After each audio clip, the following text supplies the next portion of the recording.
Vean, por ejemplo, decir que la epilepsia no es algo banal y que tiene gran impacto en la vida para el paciente y para la familia. Un ser humano que tiene epilepsia difícilmente va a conseguir trabajo. Esto es lo que les decía de la definición práctica de epilepsia. Dos crisis no provocadas con un espacio de separación de 24 horas. Una crisis no provocada. Eso de o refleja no nos puede marear, no provocar, ¿ya?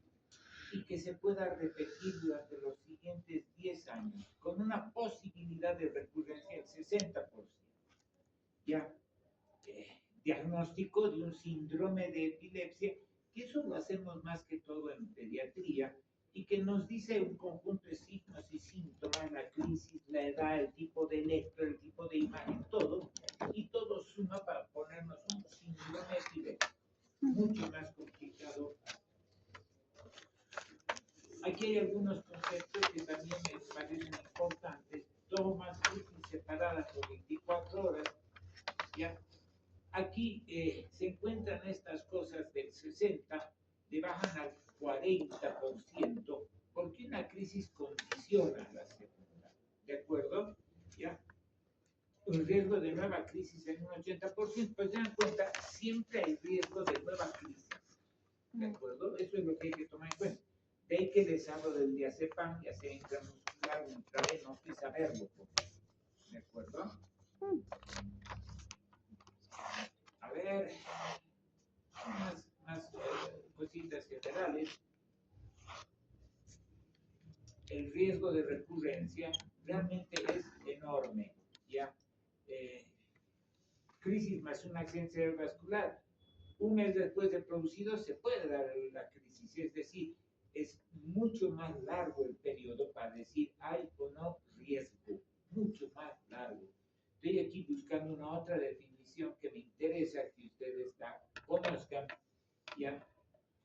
Epilepsia resuelta. ¿Ya? Diagnóstico de epilepsia implica que ella siempre debe estar presente, no. ¿Ya? Las epilepsias infantiles suelen desaparecer después de una década, y con buen tratamiento suelen ser mucho mejores el resultado. Las operaciones, sobre todo de la mesial temporal, no la va a borrar la epilepsia, va a reducir las crisis, pero fíjense lo que dice, se considera resuelta 10 años después de la detección. No es tome su medicamento 2 años y son 10 años. Es largo tiempo. La mitad de la vida de ustedes. Ya, imagínense. Ya, de ahí que vamos a ver, por aquí está la definición, ya, de cuando consideramos que la epilepsia está resuelta. Igual, 10 años. Cuando una persona está sin crisis 10 años, decimos que la persona no tiene más epilepsia. Aquí está. La epilepsia considera resuelta si está libre de crisis 10 años. Y al menos los últimos 5 sin fármacos. 5 con fármacos y controles periódicos, 5 sin fármacos. Y recién podemos decir está resuelta. Van a ver que de las costumbres típicas de los médicos, en general de todos, es tome su carbamazepina, 2 añitos y no va a tener más crisis. No, son 10 años que hay que esperar. No podemos mentir al paciente. Esta es la definición antigua, ya, afección crónica de etiología diversa, crisis recurrentes por una descarga excesiva en las neuronas cerebrales. Eso es una crisis epiléptica asociada a manifestaciones clínicas o paraclínicas. Esta es antigua, del 73, imagínense, por el 2010 se la cambiaron. El INAE es la que da todas las condiciones. Esta igual es antigua. Crisis epiléptica es una crisis cerebral, consecuencia de una descarga neuronal excesiva, y una crisis cerebral es nada más que una zona irritativa. El síndrome epiléptico, como ustedes verán, es un conjunto de crisis que tiene una historia natural que incluye la edad, una o varias causas conocidas, la herencia, tipo de crisis, anomalía, respuesta al tratamiento y pronóstico. Son muy complicados. Hoy en día se están dando más y más. en prácticas, les voy a comentar 5, por ejemplo, sobre el síndrome de West, que ya les comenté a vosotros. Sí. Por ejemplo, esta, la Unberich-Lütborg. Clarísimas, ¿ya? Pero hay este otro tema, sí, la encefalopatía epiléptica, que es algo que está entrando cada vez más, ¿ya? Descargas o anomalías epileptógenas que contribuyen a un deterioro progresivo de la función cerebral y que se acompañan de algo más. Y dentro de estas encefalopatías epilépticas, últimamente se está viendo inclusive algunas enfermedades autoinmunes que puedan estar ocasionando. Cuando estamos ante una enfermedad autoinmune hay que empezar a pensar en estas posibilidades, no queda otra. Obviamente, en ese caso, lo que necesitan son cortes. Epilepsia de inicio temprano, antes de los 20, de inicio tardío, después de los 20. Las causas son diversísimas, no vamos a verlas aquí. La herencia, no. Les decía el otro día, todos los seres que se conocen, que han tenido epilepsia, y tienen cualquier cantidad de seres que realmente han sido brillantes en la historia de la humanidad, ya Hércules, Sócrates, Alejandro Magno, César, está Napoleón, imagínense la cantidad de gente que ha tenido epilepsia y que no por eso han sido menos importantes en la evolución del ser humano, que han dado grandes avances. Richelieu dirigía Francia por encima de los Luises y demás cosas, ¿ya? Lo que decía el otro día, Hipócrates, el primero que dice que hay un humor sobrante en el cerebro, creo que el humor negro, si no me equivoco, ¿ya? Y es el primero, ya, en describir algo de la epilepsia ya en forma organizada, ya viene del cerebro, ya pierde la voz, le sale espuma de la boca. Ustedes que son expertos anatomistas, ¿tenemos alguna glándula que provoque espuma? No, entonces saliva concentrada, nada más, ¿de acuerdo?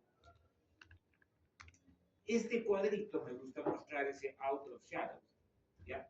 ¿Por qué? En la década del 90, la ILAE, conjuntamente con el IBE y la OMS, dijeron, conviene que el paciente con epilepsia pueda decir, tengo epilepsia, que salga de las sombras. ¿Ya? Eso quiere decir esto, que el paciente tiene derechos,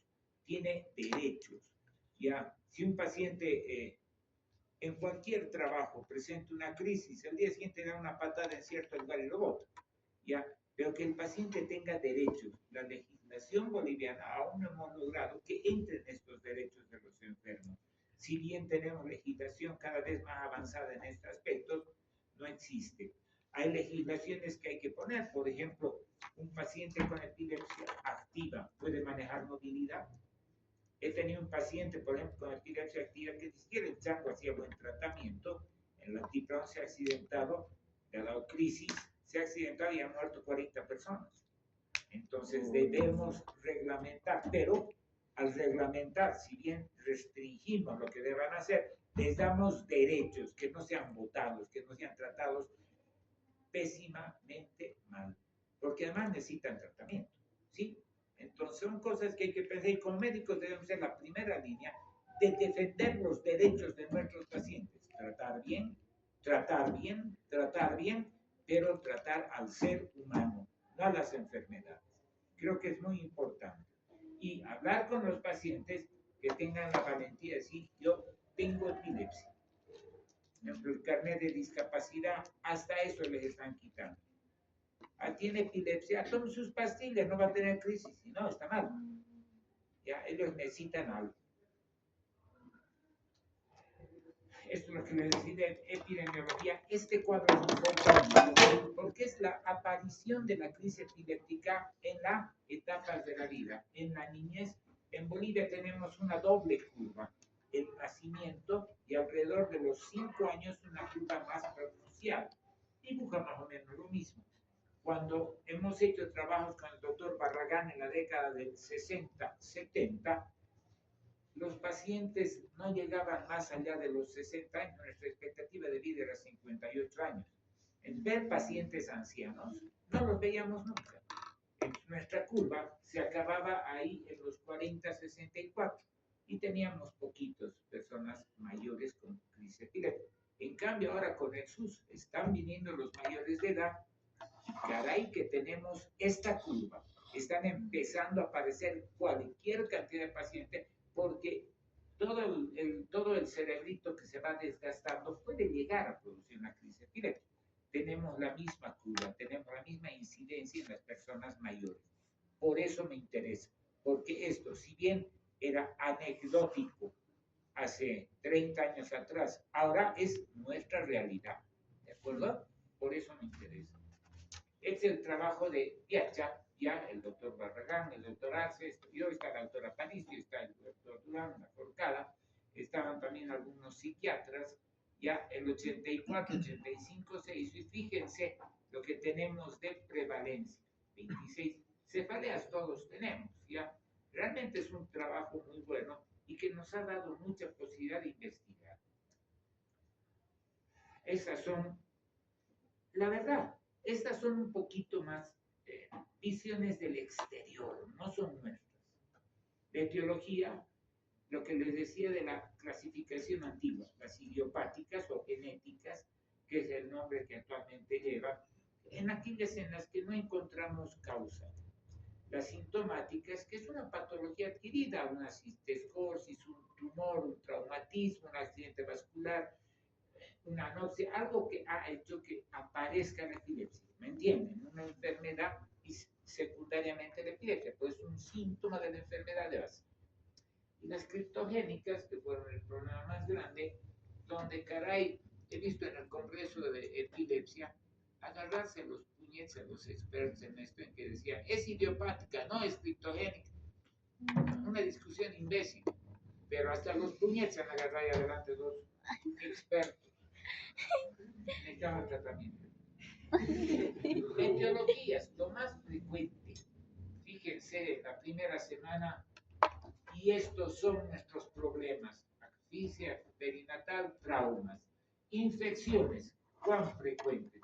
Las malformaciones cerebrales, igual que cualquier otro lugar, la hipoglicémico, hipocalcemia, igual que cualquier otro lugar. En la segunda semana, las infecciones. El kernícterus, ¿qué es el kernícterus?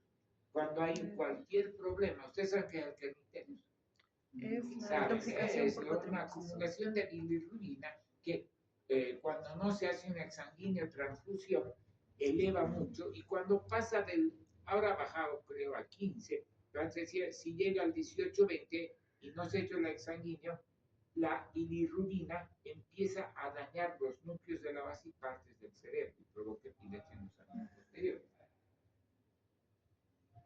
Tercera semana, hasta el tercer mes, infecciones. Cuarto mes, convulsiones febriles, infecciones. La convulsión febril, todo ser humano, cuando le sube la temperatura, y los niños, su cerebrito es más sensible, sube la temperatura y pueden convulsionar. Ya, si tienen que darle, denle. El doctor Moraes, siempre les hablo de él, un excelente neurocirujano que me enseñaba neurología, no neurocirugía. Ese doctor, siendo neurocirujano con una formación enorme, jamás ha mencionado la palabra quirófano en las clases. Jamás. Nos decía usted que no aprendan esto porque no van a ver nada. Y nos decía, si se encuentran en provincia y un niño tiene epilepsia, enfríenlo, no sean calmos. Decía, ahí le vamos a poner un pañito en la frentecita, a ver. No, sean torpes, bajen la temperatura rápidamente. ¿De acuerdo? Esa es la norma. Hasta los 2 años, infecciones, convulsión breve, infecciones.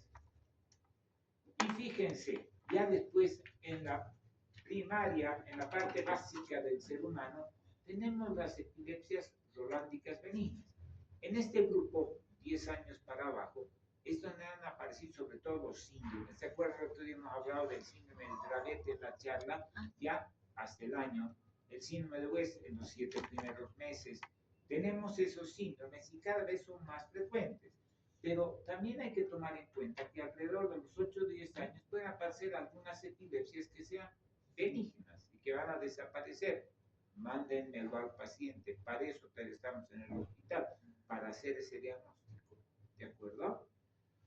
Después ya la generalizada primaria, que sobre todo aparece los de la infancia se les da tratamiento y suelen perderse alrededor de los 14, no siempre. Estos de los 11 a 20 años, sobre todo 12, 13, 14, 15 es cuando aparecen las crisis. ¿Ya?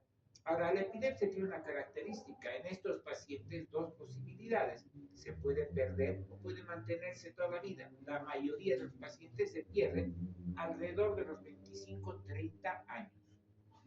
Por ejemplo, la ausencia generalizada primaria, el petit mal antiguo, se presenta alrededor de los 7 años, 5, 8 años. Empieza a tener ausencias, después se transforma en crisis generalizadas tónico-clónicas. En la gran mayoría, yo diría hasta un 80%, se pierden alrededor de los 14 años, pero en otros continúa toda la vida. Ahora, ¿quién va a continuar y quién no? Imposible saber, no hay impacto. ¿De acuerdo? Después están, obviamente, el trauma, los tumores, el alcoholismo. Cuidado, porque ese bichito causa crisis. ¿Cómo se presentan las crisis? Lo que hemos dicho el otro día. Es un potencial de acción anormal con despolarización repetitiva, ese GINLI, activación de receptores, glutamato, NA y reducción del GABA. Esa es la base. ¿De acuerdo? Disminución GABA, aumento del glutamato o NMDA y listo. Los diagnósticos diferenciales, como verán, tenemos realmente mucho. El que más me interesa es este, el 5. ¿Ya? En la epilepsia puede o no puede tener aura. Se le va a oscurecer la vista y va a tener un desmayo. Ya va a ser súbito. Los signos vitales, puede haber taquicardia, hipertensión arterial, a veces sube. Una cosa que no he puesto aquí y que es importante, en no motor, siempre hagan signo de Babinski, porque en un paciente que ha tenido crisis es frecuente encontrar signo de Babinski positivo. ¿Ya? ¿Ya? Puede ser mioclónica, se va a morder la lengua y se va a hacer pis. Y la recuperación va a ser gradual. En cambio, en el síncope, que es lo que más nos confunde, va a ser una cosa más lenta y generalmente viene con acúfenos, con otras cositas. La posición de pie la va a perder, pero no va a ser la caída brusca del paciente con epilepsia. ¿Ya? La postura va a estar pudiéndose incorporar después de un momento. Va a ser un pulso lento, con palidez, hipotensión y sudoración. El autonómico aquí se la juega con todo. Puede tener clonías, saltos, mioclonías, pero van a ser leves. La lengua generalmente a lo más va a ser una pequeña mordida, ¿de acuerdo? La que ustedes sufren cuando están en compañía, la que sufren cuando están solitos es la primera. El diagnóstico clínico. Identificar el tipo de crisis, ya, y definir la epilepsia o síndrome. El diagnóstico clínico. Después viene el laboratorio. Siempre hay que pedir laboratorio en lo posible completo. Hemograma, glicemias, calcemias, electrolitos, creatininas, ver función hepática y renal, porque además es un ser humano con potencial de que le vaya a hacer tratamiento.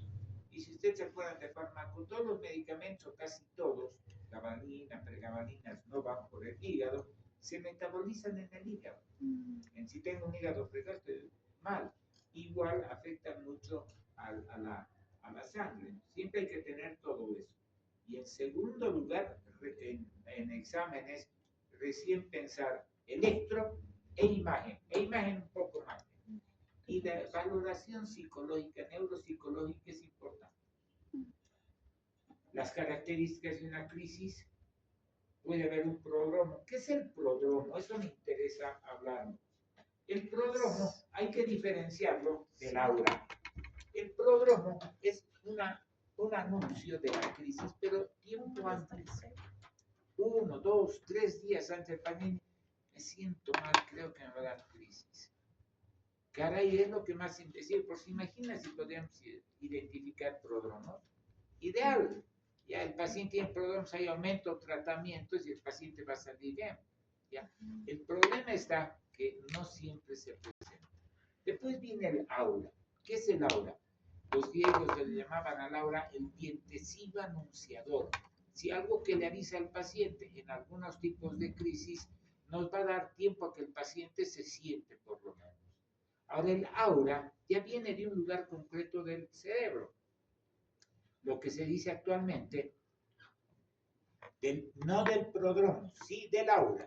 Si un paciente les dice tengo aura, veo luces, siento olores, lo que sea, y me da crisis, ya les está focalizando un lugar. Por lo tanto, y es una crisis focal. Aura igual crisis focal. ¿De acuerdo? 1 a 3 minutos hasta 4, la caída va a ser brusca si la persona no está acostada. Primero va a tener una fase tónica de unos 20 a 30 segundos con apnea, con cianosis. ¿Qué le va a decir la familia? Se me ha muerto mi familiar, ¿ya? Y tratan de revivirlos, les dan aire, ¡bah! Déjenlo tranquilo, no lo sujeten, no lo cambien de posición. Ya después la fase crónica, donde va a haber sacudida, puede haber también algunos movimientos que nos confundan, fílmenlos, fílmenlos. Para eso estoy. Si alguno de ustedes está en provincia, ve una crisis, tienen duda, tienen mi teléfono todos. Me mandan la imagen y le dicen, no me parece crisis, me parece, para eso estoy vivo, para eso vivo. ¿Ya? La maceración lingual, morderse, hacerse pis, incontinencia, conste, la incontinencia tanto urinaria como fecal nos habla de que hay una pérdida profunda de conocimiento. En los accidentes vasculares cerebrales también se puede producir, pero aquí sobre todo la urinaria. Esa broncorrea, ¿qué es? La gran cantidad de saliva. Lo que ha pasado es que todos los músculos del cuerpo se han contraído y las glándulas y todas las estructuras están alrededor del músculo. El músculo se pone duro, contrae y aplasta las glándulas y hay gran cantidad de saliva espesa. Esa es la famosa espuma en la boquita, es saliva espesa y se acumula en la gargantita, hay que ponerlo de costado, pero además el paciente va a tener una especie de ronquido. Esa es parte de lo que está pasando aquí, ¿de acuerdo? No hay que asustarse. Y después el coma posictal, el paciente está con ojos cerrados y recuperándose hasta 30 minutos. Síntomas prodrómicos, la crisis, ¿cómo es después? Ahí hay que definir el tipo de crisis, tratar de llegar, si hay ahora, a un diagnóstico topográfico y, si es posible, al etiológico un poquito después. Esta es la clasificación antigua. Ya, les voy a mostrar también la nueva. La antigua nos habla de esto, de crisis generalizadas, ya, simétricos en ambos lados y sin iniciación focal o local, o sea, sin aura, convulsiones parciales o focales y que van a tener un aura o un inicio focal local y los síndromes especiales. Esta es la clasificación actual que me gusta mucho porque, como ustedes verán, nos habla del tipo de crisis que puede ser focal, generalizada o desconocida. ¿Vamos? 1. Esto se traduce en el tipo de epilepsia, que puede ser igual focal, generalizada, combinada entre los dos o desconocido. Ahora, cuando podemos reunir todos estos signos y síntomas, vamos a un síndrome. Pero lo importante de esto es lo que han hecho con esto. Las etiologías no las están poniendo al medio, sino las etiologías pues están dentro de un marco general. Cuando vemos un paciente debemos pensar en todo esto, que sea estructural, que sea un problema genético, una infecciosa, una metabólica, una inmunitaria que cada vez están creciendo más, o una desconocida. Y la otra vaina que nos han puesto es esa, que muchas veces la epilepsia no viene sola, viene acompañada de otras enfermedades, ¿de acuerdo? Las comorbilidades. Eso es lo importante. Esta es la clasificación que sufre pequeños cambios, pero esto es lo actual. Esto es en relación un poquito más a las crisis, ya aquellas de inicio generalizado, las de inicio focal. Fíjense, un automatismo, una persona que hace algo sin acordarse después, un atónico, un clónico, los espasmos epilépticos, que ves son pequeños movimientos del mioclónico, el tónico. Inicio motor, inicio no motor, puede ser autonómico, ¿ya? También puede ser sensitivas, ¿eh? Que tenía un paciente que la crisis iniciaba con picazón en la rodilla, y después se le subía a cierto lugar del cuerpito. Me decía, es el placer más grande que tengo cuando me da crisis. Cuando tenía 12, 15 años, me rascaba la rodilla para que me dé crisis. ¿Ustedes creen que ese paciente va a hacer tratamiento? No, no. ¿Qué ves? Conste, Dostoyevsky son bien parecidas esas. Las generalizadas con todas las posibilidades, crisis, ¿ya? Y las de origen desconocido, que pueden ser cualquiera. Esa alteración de conducta que dice al final es la más complicada, porque es un paciente que tiene una alteración de conducta y que no podemos identificar. Esto es parte de lo mismo, los tipos de crisis. Esta es la última, casi la última, aunque no, ya estamos en el 25, no ha salido otra versión más, pero básicamente es lo mismo, ¿de acuerdo? No hay gran variación, no hay gran variación. Esto es de la antigua, ya. Las mezclo porque a mí me gusta esta clasificación, hay muchas cosas que a ustedes, además los libros, que es lo que ustedes van a tener de respaldo cuando estén solitos, van a estar con esta clasificación. Entonces es mi deber mostrarles ambas, que sepan que están yendo al día, pero también hay que conocer las otras. Además en internet están más estas. Esto es lo mismo, nos vamos a ir un poquito a esta cosa general, repitiendo lo que hemos dicho. Es lo mismo que les he mostrado hace un momento.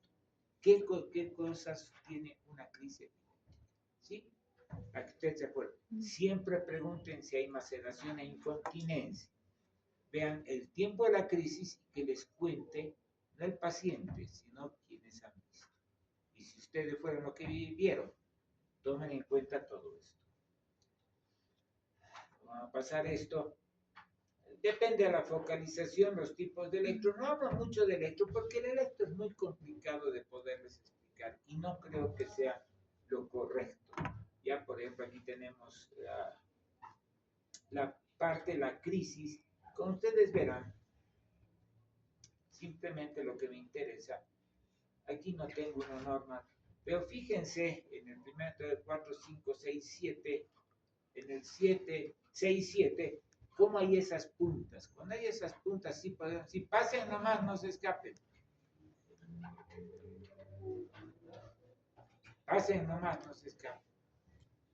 ¿Ya? Son del otro grupo, no, son ustedes. No, no son nosotros, Son creo del que son, anterior grupo. creo que son de años. Se han equivocado. Y la del medio, sí es una crisis. Eso vamos a ver en el ley.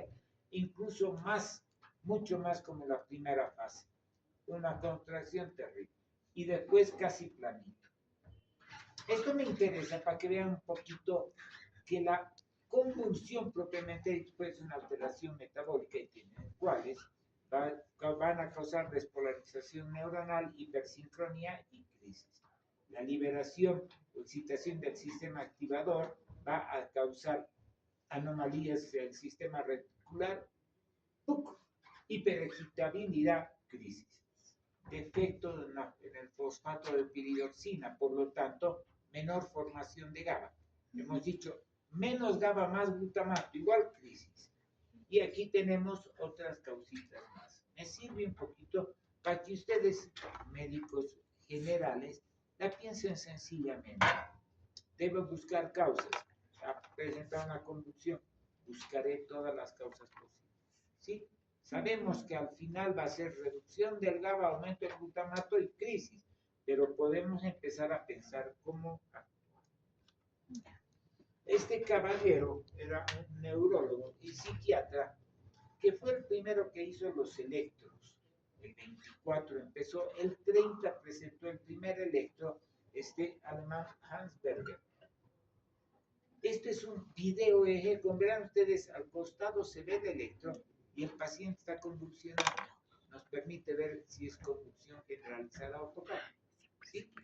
Esto es lo que hacemos actualmente. El electro de 30 minutos, ahora puede ser prolongado de 1 hora, 2 horas, 3 horas o 24 horas, Holter, ¿ya? Pero más que todo esto, pero tampoco es un video de 15 o 20 minutos, debería ser un video de por lo menos unas 8 horas, donde le pones al paciente los electrodos y lo estás observando, ¿ya? Aquí tenemos el video en la parte inferior y ya estos acúmulos de puntas me están hablando que aquí hay algo, porque se está rompiendo el ritmo, una disritmia. Este es una típica generalizada, punta onda lenta. Esta es petit mal, punta onda lenta. No les voy a pedir que aprendan esto, les comento. Fíjense esta ausencia, esta niña cómo está, como perdida en el espacio y tiene esas puntas ondas lentas. ¿Qué más? ¿Qué más? Esto se puso en moda una temporada, el mapeo, que en un momento donde está la rayita rojo-verde, entre esas dos negritas, ahí se hizo el corte. Y en ese momento teníamos este tipo de ondas en el cerebro. Fue un estudio que apareció en la década de los 70, finales 70s, 80s, que algunos todavía piden mapeo o hacen mapeo. Los que sabemos de electro decimos no nos sirve nada. O sea, se debe interpretar, se sabe ver el electro, el mapeo no sirve. Ahí tienen realmente cómo es un video eje. Ahora esto es importante. Un electro de rutina, 30 minutos, nos da una actividad en 50%. Un prolongado hasta 8 horas, 60%. El de sueño, un 70%. Y el video eje, si es bien hecho, 12, 24 horas, un 100%.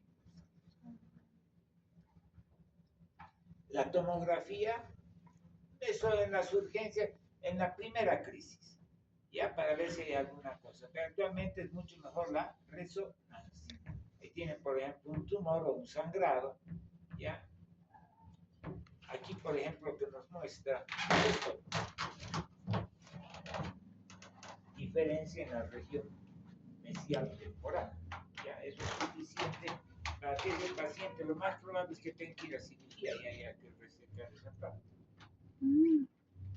Esto es un PET, tomografía por emisión de positrones, donde hay concentración, los rojitos, en las áreas. Bien difícil decirle a un ser humano, no pienses media hora. Al decirle a un ser humano, échate, no vas a pensar, ya, no vas a pensar en nada. Está pensando en algo. Y ahí el electro y esto se va a focalizar un poco. Hacerle dormido al paciente tampoco nos va a ser muy útil. Este es un espectro, ya. Este es mucho más focalizado. Ahora, los tratamientos, a esto quería llegar porque en el derecho de la próxima clase voy a hablar más de tratamiento. Ya, tenemos una primera línea, una segunda línea.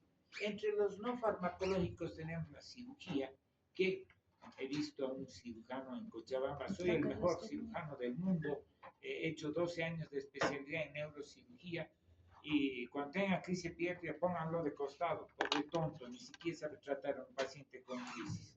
Ya, va a servir. Del 100% de las crisis epilépticas, un 10-15% llega a no controlarse las crisis. Y ese 15% será visto. Y de ese 15%, un 5% va a llegar así. O sea, es mínimo. También hay, por ejemplo, actualmente están poniendo estimuladores vagales. Le ponen un estimulador vagal aquí en el vago y eso hace que cuando aparece la crisis dispare una onda más fuerte y bloquea la crisis. Son carísimos, creo que el estimulador vagal está alrededor de $20,000. A la dieta cetogénica es increíble cómo a veces las porquerías que hacen los seres humanos no son útiles. Cuando llegaron los rusos, que fueron los que liberaron a Alemania de los nazis, entraron a los campos de concentración y todos los que estaban en los campos de concentración eran unos seres humanos recontraflacos, totalmente desnutridos. los que tenían epilepsia habían dejado de convulsionar. Entonces, caray, estas porquerías. Alguien en la década del 50, en la clínica Mayo, empezó a pensar, caray, no tendrá algo que ver, y empezó a investigar y empezó a crearse dietas, ¿ya? Una dieta cetogénica, donde lo que buscamos es que el cuerpo se llene, el cuerpo se tome. Ya, son grasas. Con mi esposa, cuando aparecieron estas dietas en la finales del, aparecieron los 50, lo hacían solamente en la clínica Mayo.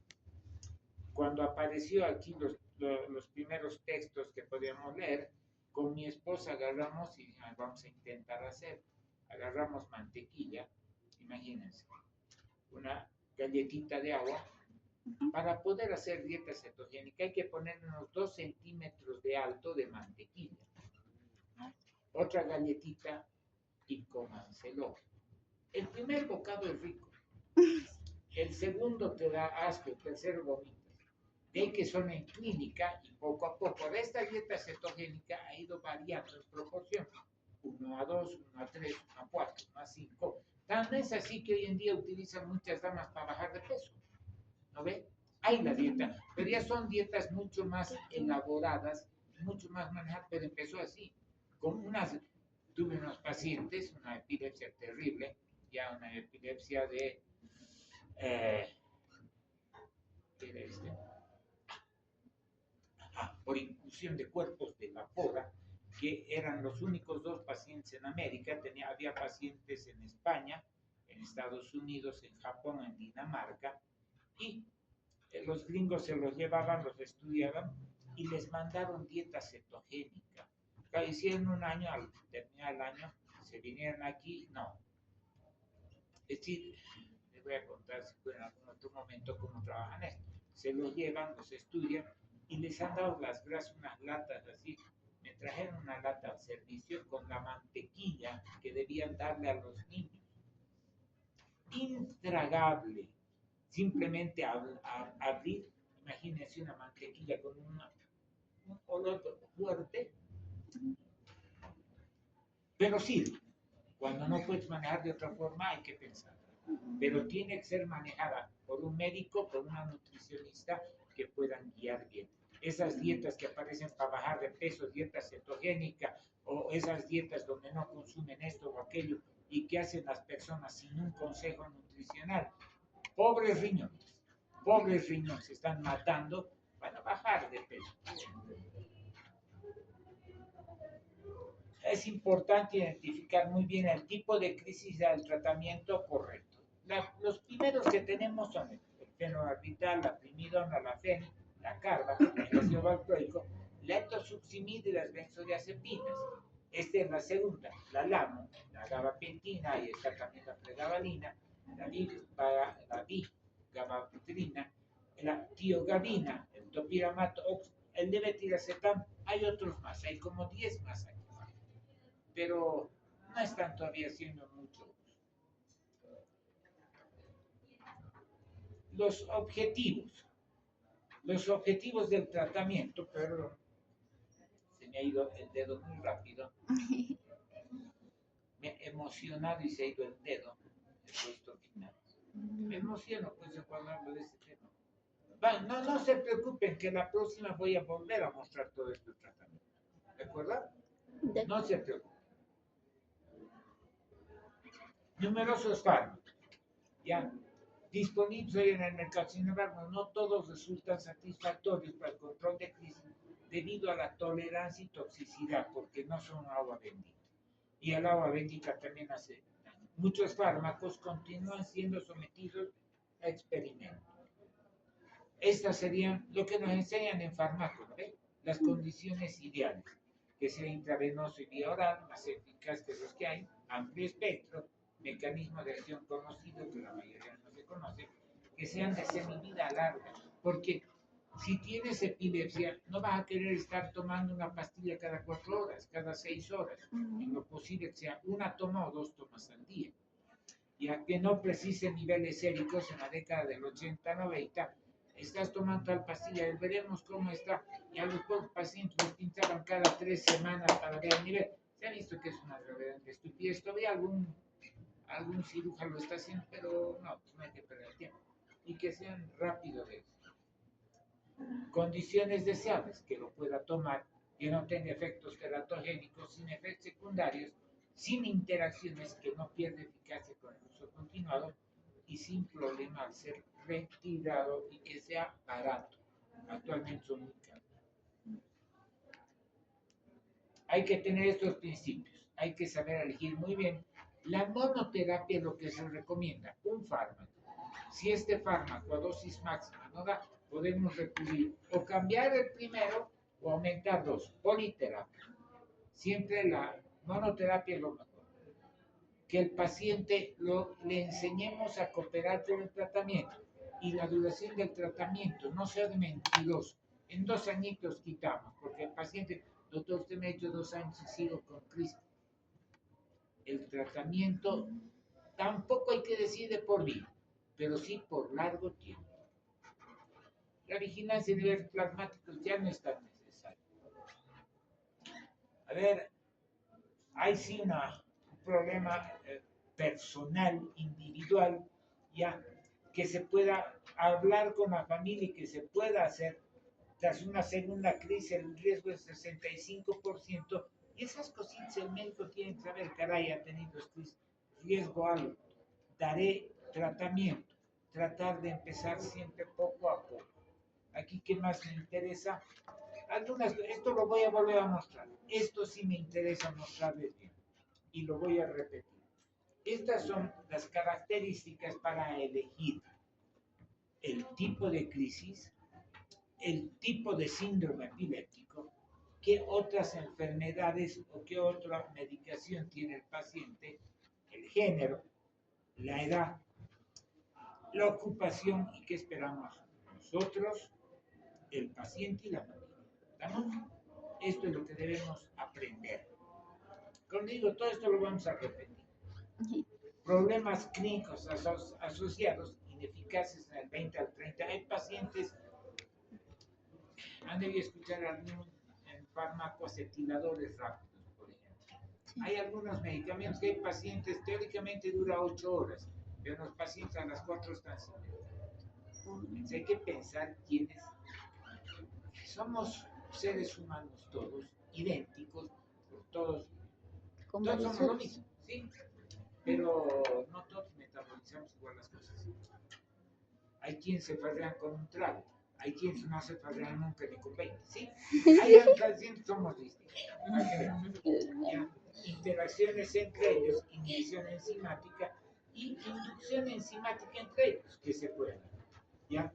Elevada tasa de generar proteínas. Si es un paciente que no tiene proteínas, ¿cómo va a circular el fármaco? La farmacocinética, la formación de metabolitos activos, como la carbazepina, que se vuelve carbazepina, el estrecho rango terapéutico, que podamos tener rango, que podamos tener posibilidad de jugar con la dosis, necesidad de monitorizar y anotar. Este es el otro que me interesa mucho, porque estos son lo que tenemos de medicamentos. Aquellos que bloquean los canales voltaje dependiente de sodio, los que bloquean los canales de calcio, los que potencian el GABA y los que atenúan el glutamato. Son lógicos, ¿sí? Pero hay que ver. ¿Ya? Y entre los nuevos se está viendo de actuar sobre los receptores del glutamato, sobre la anhidrasa carbónica. ¿Conocen algún medicamento que estudie? Acetazolamida. Sobre la anhidrasa carbónica. Acetazolamida. Diuréticos. No, diuréticos no. Acetazolamida. Ah, Que es un antiepiléptico menor. Se le investiga mucho, se está investigando por ese camino. Que sirvan para volver a reciclar correctamente las vesículas sinápticas y que se unan bien a las neuronas, a las proteínas neuronales. Aquí estamos en lo mismo, ya.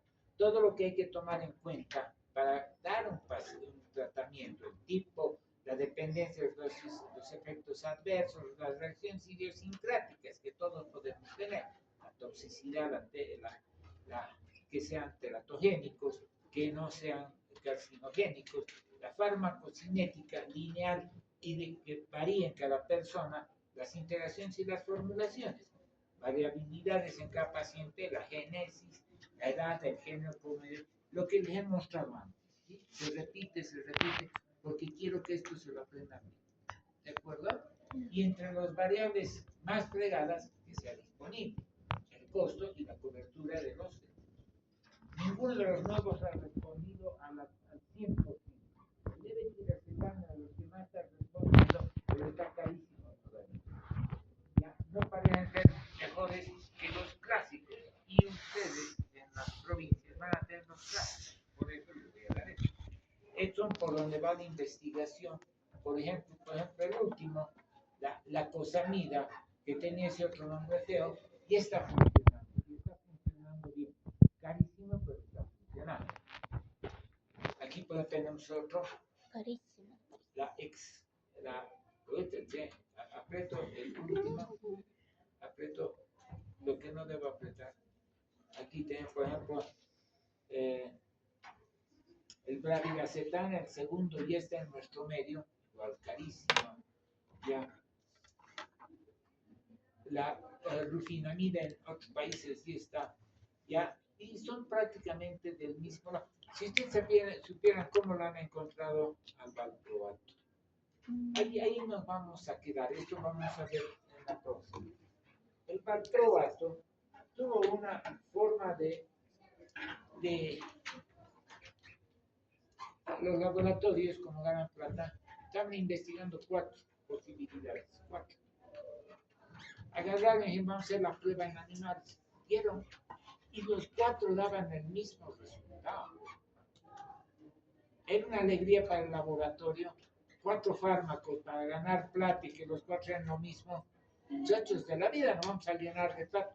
Pero alguien pensó, les dijo, che, pensaremos qué estamos haciendo. ¿No habrá algo que los unifique a los 4? Así hay, ¿no? Los 4 los disolvemos en valproato de sodio. No eran los que estaban investigando, era el disolvente que estaban utilizando y ese es el valproato de sodio. Así es. Vamos, la próxima clase, el día martes, yo voy a dar, ahí terminamos. ¿Ya?